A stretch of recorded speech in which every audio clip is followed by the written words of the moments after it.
Hey, this is War Dog coming to you from the north coast of British Columbia, doing a turn 2 summary recap against my in-person game against my buddy, the Transport Purist. And tell you a little about what's happened here.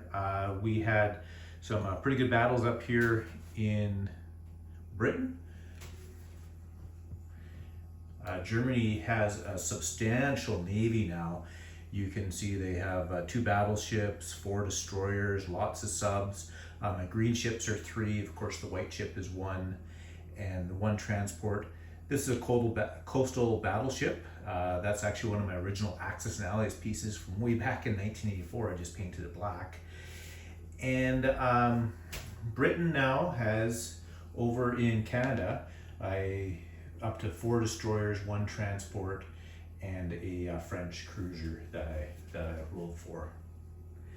And moving down into North Africa, something absolutely amazing happened on the French turn. They went in with 5 men into Tripoli, and my opponent came in with 2 TAC bombers, 2 tanks, 2 Italian infantry, as well as he had a shore bombardment of a battleship and 3 cruisers.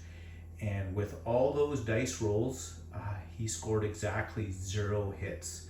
It was brutal.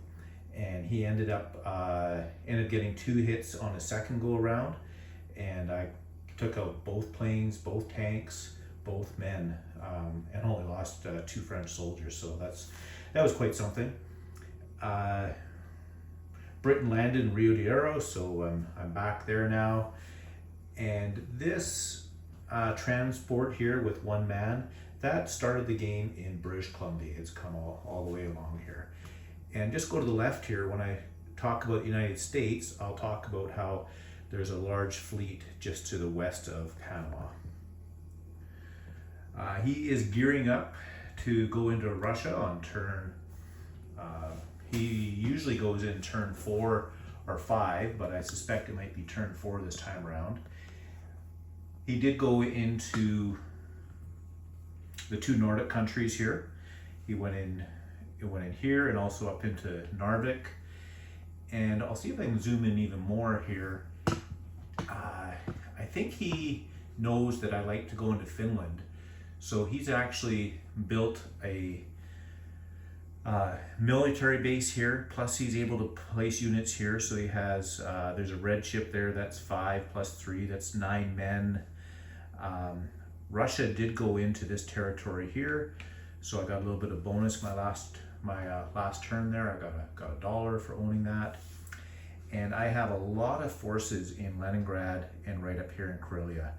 So my next turn, I'm probably going to take out these 9 men here, but I would think I'll probably do that. I'll take out those nine men. And now we'll just go down to Africa. The Greece, Italy took Greece, that's gone now. And my opponent built a lot of military bases for Italy. He put 1 in this territory here in Scientia, and he also put 1 in the Horn of Africa. I'll zoom out a wee bit here. He put 1 in the Horn of Africa here in Somaliland, where he has 4 men, and he built a coastal gun as well too. So if I go in to do a coastal bombardment, there's a chance I could lose a ship, because that gets to roll 3 die 12s, and 4 less, your ship is gone. So there's going to definitely be a battle in Africa, because he's able to build 3, 4, 5 units every turn, and of course he can bring men down from Italy. So what's going to happen in the Med? He's got control of the Med right now. He also has 3 transport ships, 2 here and 1 up here in this sea zone. And Germany also has a transport that came from France. It was taken over by Germany. So his next turn, I suspect he'll be looking to go into Syria to perhaps activate Iraq, or maybe he'll be looking to go into Gibraltar. I have that defended very poorly with only 1 man right now, and you'll notice that my fleet is actually one zone out. They're not even in there because I didn't want to risk losing, being devastated by Italy right off the hop. So now I'll go down to the bottom of Africa. Africa on their last turn purchased a tank, and Britain placed a fighter there. So that may be trying to go up to Somaliland to take that out while I can, because I'm thinking I should do it while he has 4 men there as opposed to 5 or 6. Yeah, I'll just bring my camera over. We'll talk a little bit about Japan, and we'll talk about what FEC did in Iran, southern Iran. So we built a military base, so my next turn I'll be able to put a man there. And something I forgot to do, this is the end of turn 2. Turn 1 I went here. Turn 2, I even had my green non-combat marker here to not forget, but somehow I collected my money, my opponent started his turn, and I forgot to activate Tehran. Other thing I forgot to do too, which was absolutely crazy, is I had a French sub here, and I was considering to go and take out the cruiser and transport, which belonged to Germany. I thought, no, I won't do that. I'll just non-combat out. But I didn't do that, and as a result, I was easy pickings for him with a transport and 2 subs. So yeah, that French sub could have been used better elsewhere. All right, so Japan has quite a big sneak attack they can do, and I'm thinking that he'll be doing it against Britain and FEC. I told you I would be telling you about the American fleet.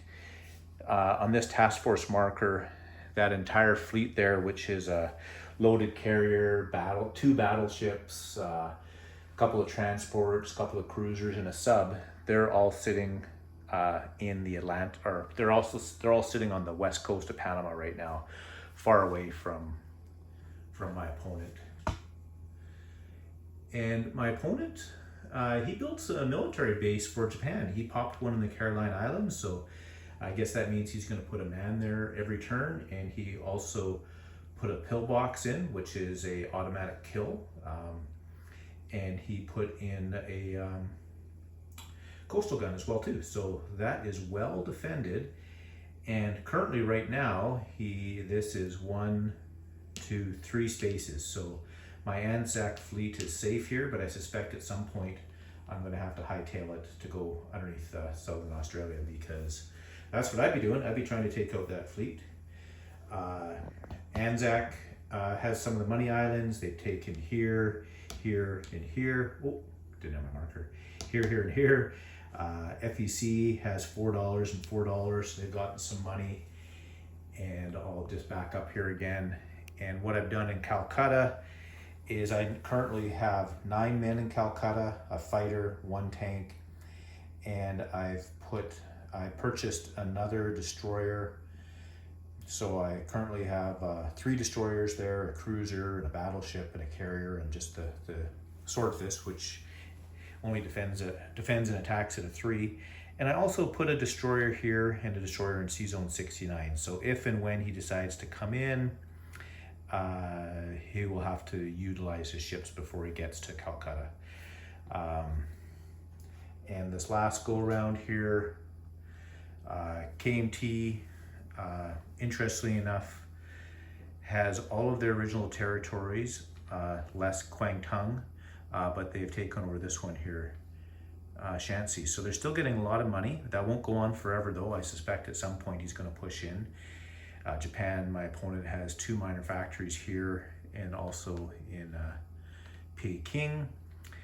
And at some point he is going to wipe out CCP. Will it be this turn or the next one? I suspect probably the next one. I suspect he's probably going to go here next, but you never know. And for Russia, I have 2 tanks here, 2 artillery, 3 men, 2 men, 2 men. So I'm going to make sure that Japan has to think about Russia. But I also, as the Russian player, I'll zoom in here a little bit more, I have to be aware. I've played a game of I've actually lost Novibrisk in a game of G40 to my opponent before because they're not that far away. So Russia, Moscow will be lost at some point, Leningrad, Stalingrad, and I should have a lot left here in Novibrisk. But we can see here, if Japan gets into here, then they're only 1, 2, 3 spaces away. So if you have a couple of fast movers and some planes, it's not that hard to take it out.